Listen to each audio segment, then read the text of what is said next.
In the early 1950s, the Soviets were developing a state-of-the-art light cruiser designed for guerrilla-like warfare on the seas, while having all the new technology.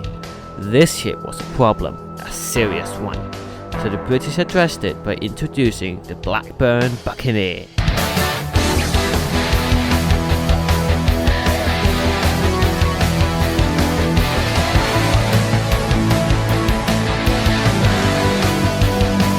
Mach 1 capable, 2-seater all-weather naval strike fighter, this monster became one of the United Kingdom's main defenses against the almighty Soviet Navy.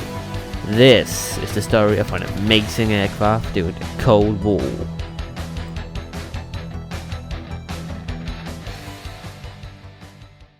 In the early 1950s, the Soviets were developing the Shevdov-class cruiser, a light cruiser designed for all tasks, but mostly killing capitalists.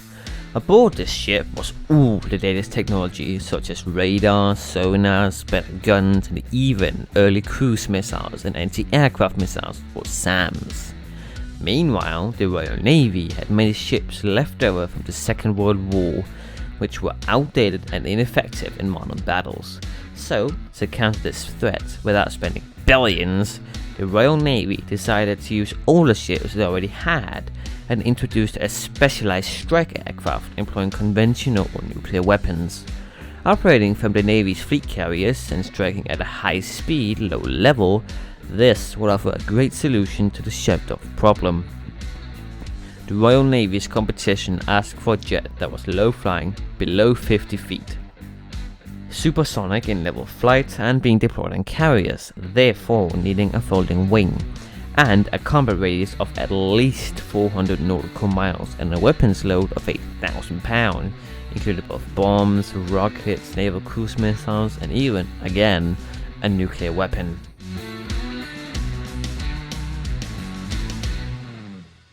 Many aircraft were submitted and evaluated, but in the end, Blackburn's proposal was the best fit for the job and it was chosen.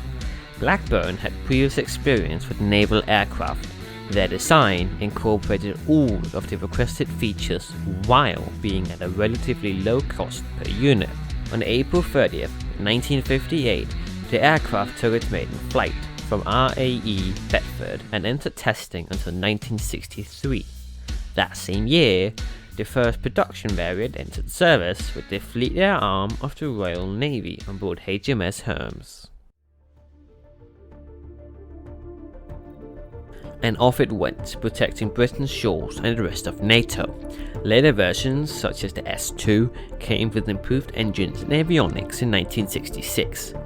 In October 1962, 16 aircraft were ordered by the South African Air Force.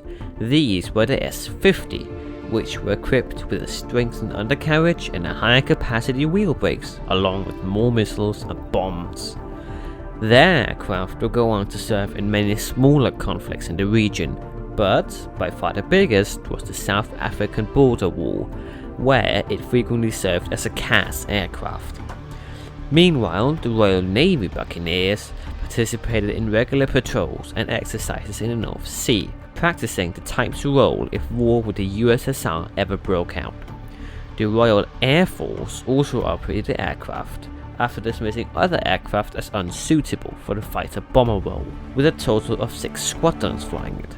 Under the RAF, it saw active service in Cyprus, Lebanon, and the Gulf Wars of 1991. In Operation Desert Storm, it was a low-flying bomber.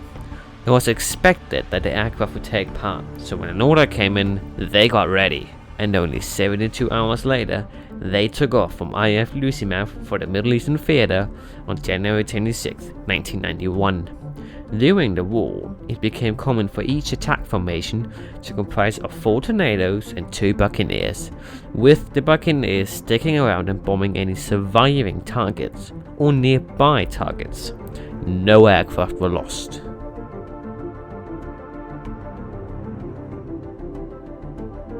However, it eventually became time to retire the Buccaneers, as by then they were already 30 years old, and in March 1994, the very last Royal Air Force Buccaneers were retired.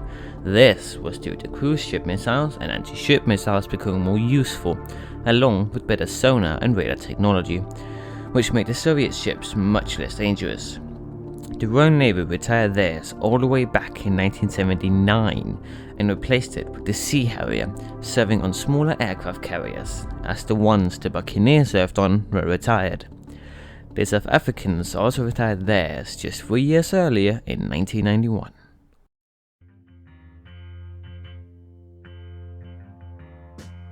Here we'll take the S2 variant.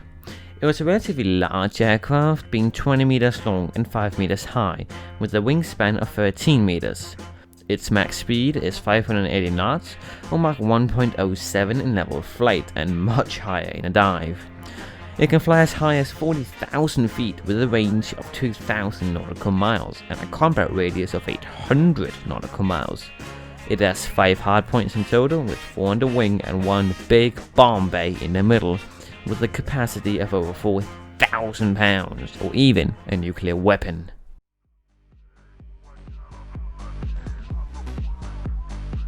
So, in conclusion, the Blackburn Buccaneer was an aircraft born of a desperate need, but ending up serving over 30 years. It didn't sell very well, however, it did move a lot of dirt.